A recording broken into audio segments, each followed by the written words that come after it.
Section 27 is a reference to the right in the Constitution of access to healthcare, social security, water, and food.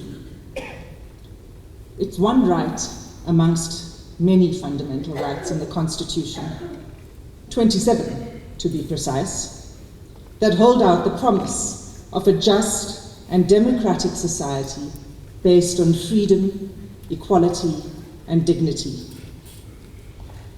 But we are not there yet. Events in recent times tell a story of a country where more than 100 mental health patients are sent to their death by those who are meant to protect them. The patients of life Esidimeni. A country where a 6-year-old child in his first week of school drowns in a pit toilet in the school because of its state of disrepair and the lack of safety precautions. Michael Komape. It happened because it is a poor, black, African school in a poor province. You wouldn't hear of it in Sandton. A country where the highest court in the land finds it necessary to admonish the president for failing to uphold, defend, and respect the Constitution, and to admonish Parliament for flouting, and that's the court's word, not mine, for flouting its obligation to hold the president to account. A country where the president supposedly faces 783 criminal charges, but unlike certain other politicians, has not received a visit from the Hawks or been asked to defend the charges.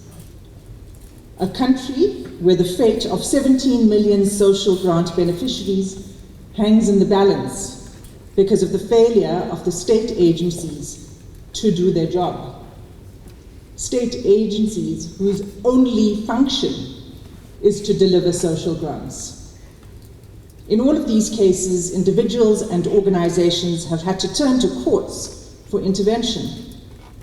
The latest of these, the social grants case, is especially disturbing. The delivery of social grants to millions of people in desperate need has been a hallmark of the achievements of our democratic government. With disbelief, we watched as the Minister of Social Development defended the failure of her department.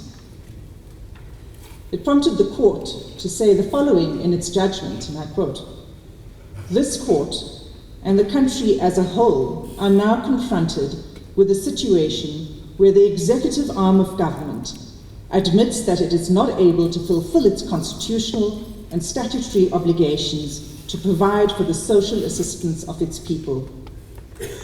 And in the deepest and most shaming of ironies, it now seeks to rely on a private corporate entity with no discernible commitment to transformative empowerment in its own management structures to get it out of this predicament."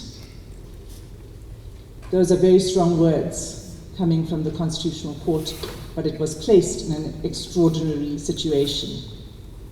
And it had to make an extraordinary order, which was basically to require the private entity, Cash Paymasters, to continue to deliver on its contract to make social grants available on time. So we can take some solace in the fact that we have a capable and independent judiciary.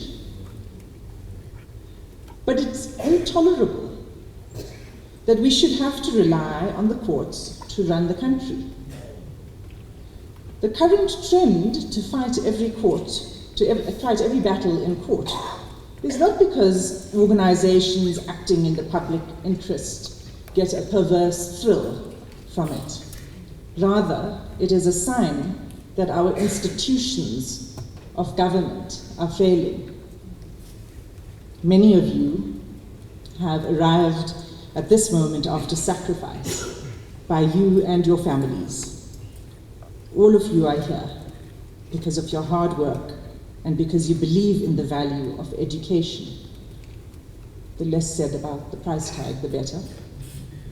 Some of your parents are here Some may not be. Now that I am a parent, I can imagine what a joyous moment this must be for the parents present. You deserve to reap the rewards of that hard work as you join me and all our colleagues in the fields of law and commerce and management. I welcome you and congratulate you. Thank you.